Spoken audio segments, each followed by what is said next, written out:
अस्सलाम वालेकुम रहमतुल्लाहि व बरकातुहू। आज का हमारा टॉपिक है माइटोसिस। लेकिन टॉपिक शुरू करने से पहले हमने ऑलरेडी एक लेक्चर अपलोड कर चुका है कि what is cell cycle, what is cell division and why cell divide. अगर आप लोगों ने वो लेक्चर नहीं देखा है तो वो लेक्चर ज़रूर देखें। चलो स्टार्ट करते हैं। आज का टॉपिक माइटोसिस। माइटोसिस का जो वर्ड है ये माइटोस से निकला है। माइटोसिस जिसका मतलब है ट्री लाइक। क्या चीज़? Tree like. ओस इसका मतलब है स्टेट्स। इसका मतलब ये ट्री लाइक का मतलब है दाग-नुमा। ट्री का कहते हैं दाग-नुमा। इसका मतलब ये है कि जब साइंटिस्ट सेल को स्टडी कर रहा था, जब सेल डिवाइड हो रहा था, उस वक्त जब साइंटिस्ट सेल को स्टडी कर रहा था, तो जो सेल में जो सिचुएशन थी वो इसी तरह ट्री लाइक नजर आ रही थी। इस वक्त जो ट्री लाइक सिचुएशन थी, इस जमाने में उसको माइटोस का नाम था। इसलिए इस प्रोसेस को उसने क्या नाम दिया है? माइटोसिस। और ये प्रोसेस सबसे पहले फ्लेमिंग ने देखा था। प्लांट और एनिमल दोनों से उसने ये प्रोसेस क्या किया? देख लिया था। जब प्लांट में उसने सेल प्लांट की जो सेल डिवीजन हो रही थी, तो उसने भी ये प्रोसेस देख लिया। तो उसमें भी ट्री लाइक सिचुएशन थी। ट्री उसमें भी पैदा हो रहा था और एनिमल में भी इस तरह होता है। और फ्लेमिंग ने एक काम ये भी किया है कि इसको जो प्रोसेस को जो माइटोसिस का नाम है, ये भी किसने दिया है? ये भी एस फ्लेमिंग ने इसको दिया है। अब हम बात करते हैं कि माइटोसिस की डेफिनेशन क्या है। माइटोसिस वो प्रोसेस है जिसमें एक डॉटर सेल जो होता है वो पेरेंट की तरह एग्जैक्ट कॉपी को क्या करता है? रिसीव करता है। एग्जैक्ट कॉपी ऑफ क्रोमोसोम को रिसीव करता है। The process of cell division at which parent daughter cell receive exact copy of chromosome just like parent. For example एक पेरेंट है हमारे साथ, ट्विन उसमें क्रोमोसोम। जब उसकी डॉटर पैदा हो जाए, पेरेंट ऑफस्प्रिंग पैदा हो जाए, उसमें भी इस तरह का क्रोमोसोम होगा, ट्विन क्रोमोसोम होगा। तो इसको हम कहते हैं कि ये जो प्रोसेस होता है, जहाँ पे जितनी भी क्रोमोसोम, फॉर एग्जांपल यहाँ पे 40 क्रोमोसोम है, अगर ये क्रोमोसोम यहाँ पर भी 40 है, यहाँ पर भी 40 है, तो इसका मतलब है कि उसने एग्जैक्ट क्रोमोसोम वहाँ पर ट्रांसफर हुई है। तो इसका मतलब है यहाँ पे माइटोसिस हुआ। माइटोसिस में ये होता है कि जो क्रोमोसोम पेरेंट होता है वो बच्चों में भी इस तरह का होते हैं। तो ये है माइटोसिस। माइटोसिस जो होता है ये सोमैटिक सेल में होता है। कौन सी सेल में? Somatic cell. अब क्वेश्चन ये होता है कि सोमैटिक सेल क्या चीज़ है? सोमैटिक सेल को हम बॉडी सेल भी क्या कहते हैं? Body cell. ये चीज़ बॉडी सेल। बॉडी सेल का मतलब है कि बॉडी में जितनी भी सेल है एक्सेप्ट रिप्रोडक्टिव सेल, वो जो स्पर्म और एग है, इनके अलावा बॉडी में जितनी भी सेल है, चाहे वो नर्व सेल है, चाहे वो मसल सेल है, जितनी भी सेल है वो सारे सोमैटिक सेल्स को हम कहते हैं। एक्सेप्ट स्पर्म और एग, वो जो उसको हम जर्म सेल कहते हैं। ये जर्म सेल में भी माइटोसिस होता है।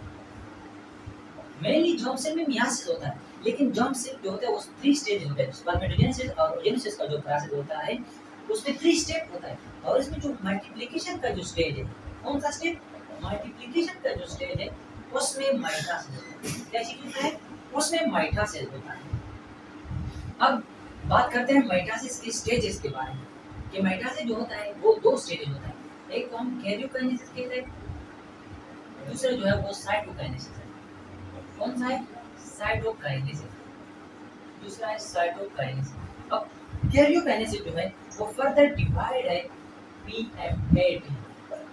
पीएमटी, पी का मतलब है प्रोफेज, एम का मतलब है मेटाफेज और ए का मतलब है एनाफेज और टी का मतलब है telophase. Prophase, metaphase, anaphase and telophase, ये एक सीरीज है। Prophase, metaphase, anaphase and telophase. अब हम इन एक एक को आगे डिस्कस करते हैं। ये प्रोफेज क्या चीज है, ये मेटाफेज क्या चीज है। इसमें सेल में जब सेल डिवाइड हो रहा था तो मेटाफेज सेल में क्या होता है, एनाफेज सेल में क्या होता है। तो प्रोफेज शुरू करने से पहले हमने ऑलरेडी ये पढ़ा है कि सेल में इंटरफेज एक स्टेज होता है जिसमें सेल एक्चुअली डिवाइड नहीं होता, लेकिन अपने आप को डिवीजन के लिए तैयार करता है। उसमें यह होता है कि सेल अपने क्रोमोसोम को डुप्लीकेट करता है, अपने जो मटेरियल होता है उसको डुप्लीकेट करता है, अपने जो ऑर्गेनेल्स होता है उसको डुप्लीकेट करता है। तो सेल जो होता है, फॉर एग्जांपल ये एक हमारे साथ एक एनिमल सेल है, उसके अंदर एक क्रोमोसोम न्यूक्लियस है। तो ये है न्यूक्लियर मेम्ब्रेन। क्या चीज़ है? Nuclear membrane. यहाँ पे न्यूक्लियर पोर होते हैं। क्या चीज़ होता है? न्यूक्लियर पोर होते हैं। और जो न्यूक्लियर मेम्ब्रेन होती है वो डबल मेम्ब्रेन होती है। न्यूक्लियर होता है वो डबल मेम्ब्रेन होती है। न्यूक्लियस क्या चीज़ होता है? डबल मेम्ब्रेन होता है।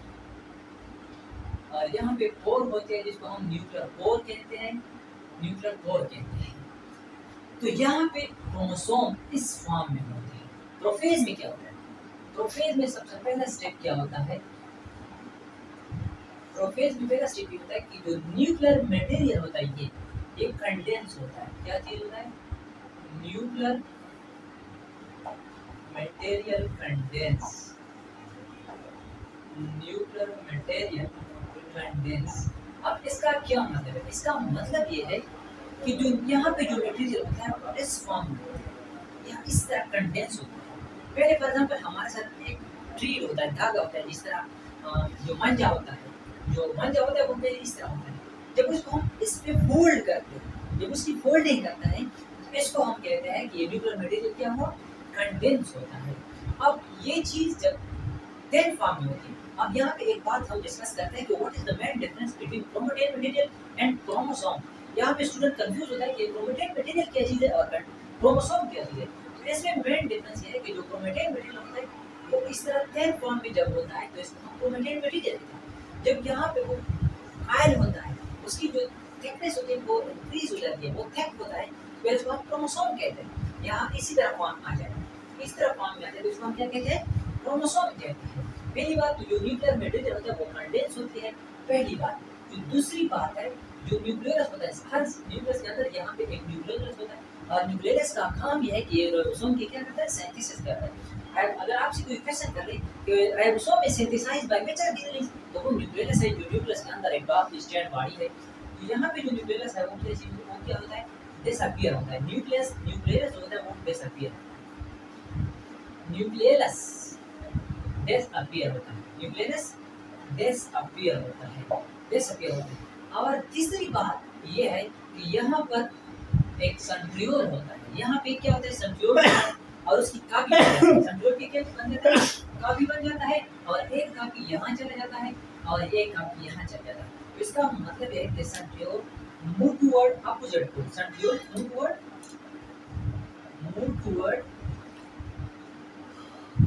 Opposite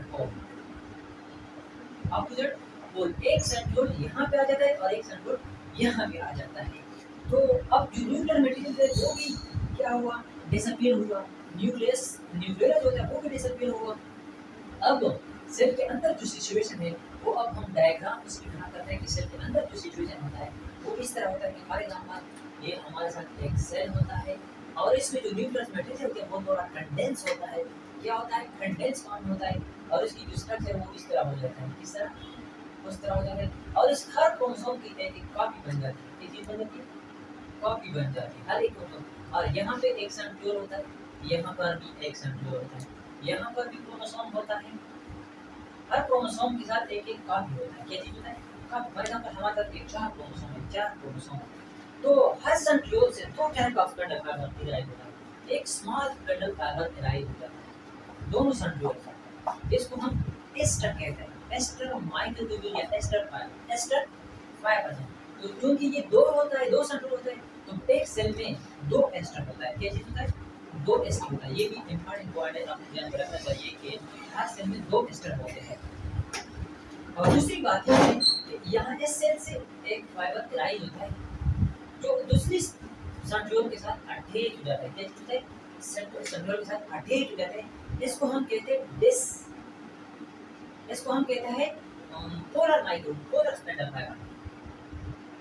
polar spindle fibre. इसको हम पोलर स्पेंडल फाइबर क्यों कहते हैं? क्योंकि ये एक सेंट्रियोल की एक पोल के साथ दूसरे सेंट्रियोल, ये फाइबर एक सेंट्रियोल और दूसरे सेंट्रियोल जो पोल पे मौजूद है उसके साथ अटैच हो जाते हैं। और एक थर्ड किस्म का फाइबर भी इराइव कर रहा है जो यहाँ पे सेंट्रियोल के साथ अटैच हो जाते हैं। इस तरह सेंट्रियोल के साथ अटैच हो जाते हैं, क्रोमोसोम के साथ अटैच है। ये क्रोमोसोम के साथ यहाँ पर एक प्रोटीन हो जाता है जिसको हम काइनेटोकोर प्रोटीन कहते हैं। काइनेटोकोर प्रोटीन उसके साथ ये अटैच हो जाते हैं। तो इस माइक्रोट्यूब्यूल को हम डिसकंटिन्यूअस माइक्रोट्यूब्यूल कहते हैं। इसको हम डिसकंटिन्यूअस क्यों कहते हैं? क्योंकि ये जो स्पेंडल फाइबर है ये इसके दरमियान में डिसकंटिन्यूटी आ गई, उसमें जो कंटिन्यूटी वो डिसकंटिन्यू हो गई। तो अब सेंट्रियोल का काम किया है कि ये अपने को इस क्रोमोसोम को अपनी तरफ खींचते हैं और ये इस क्रोमोसोम को अपनी तरफ खींचते हैं।